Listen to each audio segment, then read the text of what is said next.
नमस्कार दोस्तों, मैं क्रिएटर ऑफ मोटिवेशनल टॉक्स। दोस्तों, अगर आपको लगता है कि आपकी किस्मत आपके लिए अभिशाप है और दूसरों की किस्मत उनके लिए वरदान है, आपकी जीवन आपके लिए अभिशाप, उनके लिए उनकी जीवन वरदान, तो दोस्त आप एक गलत सोचते हैं। और आप ऐसा सोचते हैं तो ये वीडियो स्पेशली आपके लिए है, क्योंकि इंसान सोचता क्या है और होता क्या है। जिन पर भरोसा करता है वे धोखा देते हैं, और जिनसे कोई उम्मीद नहीं होती वो मुश्किलों में साथ निभाते हैं।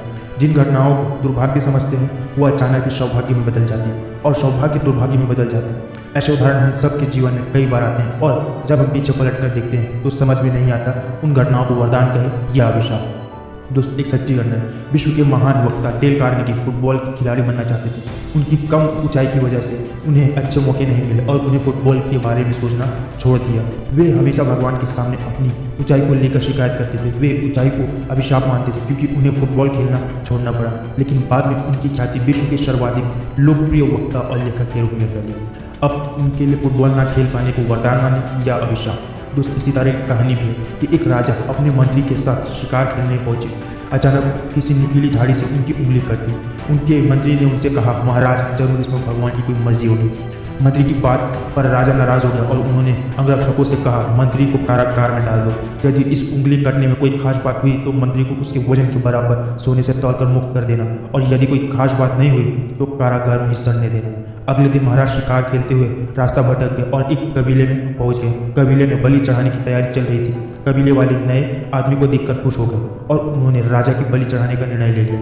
वो राजा को बलि चढ़ाने के लिए ले जा रहे थे। इतने में एक व्यक्ति की नज़र राजा की कटी हुई उंगली पर पड़ी। वह जोर से चिल्ला उठा, इस व्यक्ति का अंग भंग है, देवी माँ इस बलि से नाराज हो जाएगी। उस कटी हुई उंगली के कारण राजा को मुक्त कर दिया गया। उंगली कटने के वरदान कहा जाए या अभिशाप। दोस्तों, कई बार जीवन में ऐसी घटनाएं घटती है जिनको लेकर हम जीवन भर रोते रहते हैं। ऐसा समझते हैं कि मानो सब कुछ खत्म हो गया। कभी लगता है कि ईश्वर हमारे साथ ही ऐसा क्यों करते हैं, आखिर क्यों बार बार बाधाएं आती हैं। एक पुरानी कहावत आपने सुनी होगी, जो होता है अच्छे के लिए होता है। इस कहावत पर यकीन करना शुरू कीजिए। पूरी मेहनत करने के बाद भी अच्छे परिणाम ना मिले तो कारणों पर गंभीरता से विचार कीजिए और हल ढूंढिए, लेकिन अपने आप को खत्म मत कीजिए, क्योंकि हो सकता है कि ऊपर वाला आपको कुछ बेहतर देना चाहता हो। आपके हाथ में सिर्फ एक सूत्र है, डट कर सही दिशा में काम करना। काम करते जाइए, फल स्वयं ही चला आएगा। हर वो मुश्किल आज जो आपको परेशान कर रही है, कल आपके सफलता का नया द्वार खोल सकती है। क्या घटा, क्यों घटा, मेरे साथ ही क्यों घटा, ऐसा होता तो बेहतर था, वैसा होता तो ज़्यादा अच्छा था, आखिर मैं ही क्यों, कोई और क्यों नहीं, जैसे तमाम लाइनें भूल जाइए, क्योंकि आज का अभिशाप कल एक वरदान हो सकता है और आज का वरदान कल एक अभिशाप हो सकता है।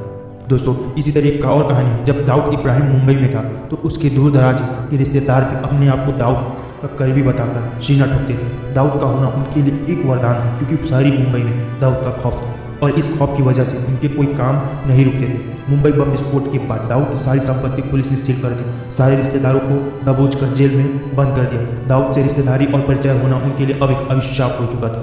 कहने का अर्थ है कि जीवन में जिन बातों को हम दुर्भाग्य मानते हैं वे भविष्य का सौभाग्य हो सकती है। इसलिए ऊपर वाले की रजा में विश्वास कीजिए, अपना 100% झोंक दीजिए, जो भी काम कर रहे हैं पूरे मन से कीजिए। दोस्तों, ये वीडियो आपको आपकी सोच में बदलने में कुछ मदद की हो तो प्लीज़ इसे लाइक, शेयर एंड सब्सक्राइब करना ना भूलें। थैंक यू दोस्तों।